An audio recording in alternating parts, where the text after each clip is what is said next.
This is your race jacket, isn't it? I mean, from the rock crawling. Yeah, it's in the early days. Yeah. That's when we just started doing the cheaper stuff. So the weird story is there back in the, I guess, early 90s, Mom and Dad both had Harleys. And friends had them, and he would trade them to Four Corners or somewhere and go ride. Well, I said, man, everybody's got a Jeep in the driveway. Everybody had it. And Harley's not really that way. Yeah. So we need to start getting into this cheap stuff. So we did. That was about mid-90s. We started doing all the cheap stuff. So you started doing the Jeep stuff about the same time that I kind of was getting into it as well. I was early. Yeah, like the mid-90s or something like that.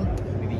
Before then, we were all truck and early Rocco and trucks is everything we had.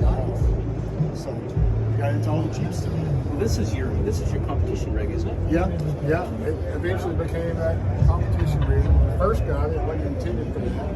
We had an LS1. That's right. That's right. I remember. So yeah, I remember you competed at Reno.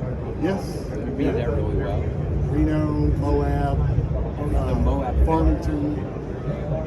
That whole season, didn't you? Yeah, that whole season. I don't remember where the other one was. It was 4, I think, that we made. Yeah. That was the season. Yeah. Our first team booth. Of course, it was transitioning some over time. I remember that in '99. Yeah. That was the first year I went to SEMA. We had a 25th anniversary catalog. And we started getting in all the magazine stuff. Of course, our ads still look very retail, very consumer oriented. Yeah. This looks like that animal there. Yeah. Where, like 4 parks that have ads and then it's wide. It's weird too because I'd read all that stuff. Yeah. Now nobody has the patience for it, but I would be going through. So around about 98 or so, we started going to SEMA. We said, all right, let's go all wholesale. Little did we know, on the e-commerce side, it was coming with the web development and all that stuff. So we started mail order. Ran ads, somebody cut out the little thing, mailed me a catalog, and so now we're doing a lot back to the shooter. So we support all of that. I know. Well, it's a hard world. You have to. Yeah. So Digging the history of this hard. We had a lot of stuff from VHS or 8mm. yeah. We just had a hard time finding a lot of that stuff. Yeah. No, I mean, I don't know, some of that years when we competed, I think 2003 maybe. That's probably at one of the events there. That's me and Dillard and Dad. This should be where we were at one of those. And this also did you make this also? Was it? No, that's not me. I guess we just had it because we're helping sponsors or something. Because that's the thing we learned the most about competing. We did learn what it takes. It's expensive, it's a lot of time. We didn't have enough seat time. Yep. For logistically where we're at, we have nowhere to practice. Yes. So that's where we realized the value of sponsoring series, sponsoring teams that do that. And all those teams and events need sponsors. So that's what we really learned through working with you. It's like, oh, okay, well, sponsor, people see your logo there, track banners, or options and business. So we started sponsoring. That then sold into short course sponsoring and Baja sponsoring. Yep. All the dudes. And then Scott Taylor, Paul Renson, we sponsored all those guys. The Duke family has stayed closest these 2 years. Well, I think it's interesting because a lot of manufacturers will pick either a team or a series, and it really takes both. Somebody that's involved in the sport or wants to see the sport grow recognizes it and says, you got to give some love to this. You can't have high-end teams if you don't have an event.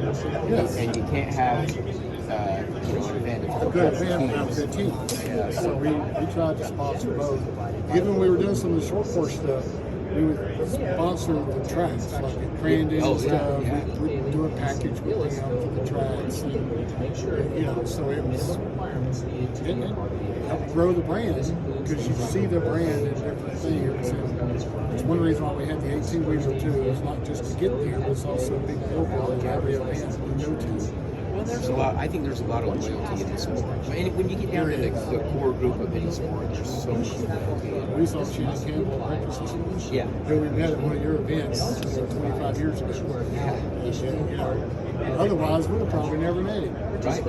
You know, just Yeah, it's awesome. he went back to Southern California. We're still friends. We literally live 3 houses down from here. So I was West Wind. So my daughter's babysitting. Yeah. Oh, do it. When we did the Camp Jeep thing in 2007, that's the last Camp Jeep, the official Camp Jeep. Yeah. The Jeep did. What? How come? You know? About 2008, the economy, when they had that kind of crunch, they just never picked up. I mean, they had Tim McGraw for entertainment, all this stuff. It was massive. Now there's a lot of Jeep events. So It's hard to get back to they just cut Camp Jeep. And we're still friends with all these Duck Dynasty guys. You know, they're great. I think they're doing a little bit. Still with, now it's more YouTube and outdoor channel and stuff like that. But they're still doing a lot of stuff.